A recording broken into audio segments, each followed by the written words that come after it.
کائنات کی وسعتوں اور آخری حدود تک پہنچنے کی جستجو میں مصروف انسان آج تک نظام کائنات کے بارے میں طرح طرح کے مفروضے اور نظریے قائم کرتا اور پھر وقت کے ساتھ انہیں تبدیل کرتا آیا ہے۔ کائنات ایک ہی ہے یا بہت سی جہاں آباد ہے؟ یہ سائنسدانوں اور فلسفیوں کے لیے ہمیشہ سے ایک بڑا سوال بنا رہا ہے۔ اس حوالے سے قرآن مجید میں واضح اشارے موجود ہیں جن سے یہ معلوم ہوتا ہے کہ دنیا صرف یہی نہیں ہے جس میں ہم رہتے ہیں، بلکہ زمان و مکان کی اور بھی دنیا آباد ہے۔ اس حوالے سے آج سائنسدان اس تھیوری کو سچ ثابت کرنے کی کوشش کر رہے ہیں۔ کیا ہماری دنیا کے سوا اور بھی دنیا آباد ہے، اور کیا وہاں بھی ہمارے جیسے انسان موجود ہیں؟ اللہ نے اس سوال کا جواب دیتے ہوئے اپنے مقدس کتاب میں فرمایا، اللہ وہ ہے جس نے 7 آسمان بنائے اور اسی کی مثل زمین بھی، ان کے درمیان حکم نازل ہوتا رہتا ہے۔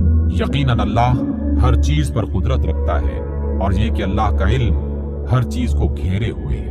اللہ وہ ہے جس نے 7 آسمان پیدا کیے اور ان کی مانند زمینیں بھی، ان کے درمیان حکم نازل ہوتا ہے تاکہ تم جان لو کہ بے شک اللہ ہر چیز پر قدرت رکھنے والا ہے۔ صحیح البخاری اور دیگر کتب احادیث میں اس آیت کے ضمن میں ایک روایت موجود ہے کہ مفسر قرآن حضرت ابن عباس کے پاس ایک شخص آیا اور اس نے سورۃ الطلاق کی اس آیت کی تفسیر پوچھی۔ حضرت ابن عباس خاموش رہے۔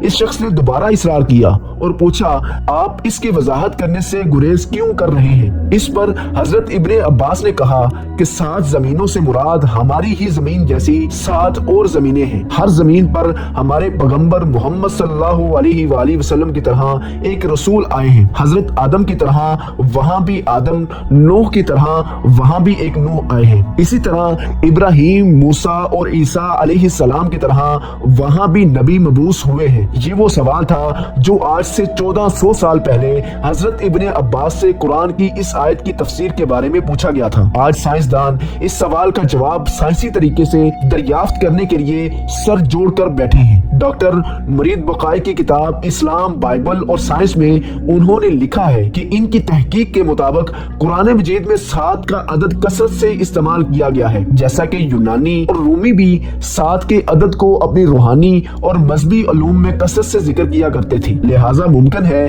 کہ 7 زمینوں سے مراد یہ ہو کہ ہماری زمین کی طرح ہی اور بھی بہت سی کائنات موجود ہوں، وہ انسان کی ان تک رسائی نہیں۔ آج سائنس کے مطابق بے شمار دوسرے سیارے اور سورج کی طرح بے شمار ستارے اس کائنات میں بکھرے پڑے ہیں، اور ہمارا نظام شمسی اس پوری کائنات کا صرف ایک چھوٹا سا ٹکڑا بھی نہیں ہے۔ دراصل ساحل سمندر میں ریت کے ذرات کم ہیں، مگر کائنات میں پلینٹس، سیارے اور سورج وغیرہ اس سے کئی گنا زیادہ ہیں۔ لیکن قرآن مجید کی اس آیت کی بات کریں تو علماء کے درمیان مختلف نظریات اور آراء پائی جاتی ہیں۔ کچھ علماء کا خیال ہے کہ اس سے مراد 7 مختلف زمین اور آسمان ہیں، جبکہ کچھ کی رائے یہ ہے کہ 7 کائنات ایک دوسرے کی ہم شکل ہیں، یعنی اگر زید نامی ایک آدمی اس زمین پر موجود ہے تو وہ مزید 6 زمینوں پر بھی موجود ہوگا۔ صوفیہ اکرام کے یہاں بھی 7 زمینوں اور آسمانوں اور 7 آدم و حوا کا تصور بھی ملتا ہے۔ لہٰذا مشہور صوفی بزرگ شیخ ابن العربی کے متعلق ایک مشہور واقعہ نقل ہوا ہے۔ شیخ ابن العربی فرماتے ہیں کہ میں نے ایک مرتبہ ایک ایسی قوم کے ساتھ بیت اللہ کا طواف کیا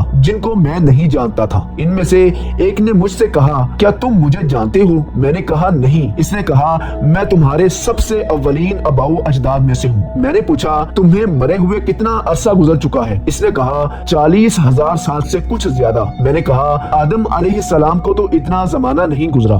اس نے کہا، تم کون سے آدم کی بات کر رہے ہو؟ کیا تم اس آدم کے متعلق کہہ رہے ہو جو تم سے قریب ہیں، یا کسی اور آدم کے متعلق؟ لہٰذا شیخ ابن العربی فرماتے ہیں کہ میں نے جب اس کی یہ بات سنی تو مجھے وہ حدیث یاد آ گئی کہ اس کائنات میں 7 زمین، 7 آسمان اور ہر زمین پر آدم و حوا بھیجے گئے ہیں۔ اہل حکمت نے 7 آسمانوں اور ان کی خصوصیات کو کچھ یوں ذکر کیا ہے کہ زمین سے آسمانی دنیا کی اور ایک آسمان سے دوسرے آسمان کی مسافت 500 سال کے سفر کی دوری پر ہے، اور اسی طرح ہر آسمان کا اپنا اپنا حجم یعنی والیوم ہے۔ پہلا آسمان دودھ سے بھی زیادہ سفید ہے، مگر کوہ کاف کی سبزی کی وجہ سے یہ ہرا نظر آتا ہے۔ اس آسمان کا نام ریا ہے۔ دوسرا آسمان کا نام فدوم یا معون ہے، اور وہ ایسے لوہے کا ہے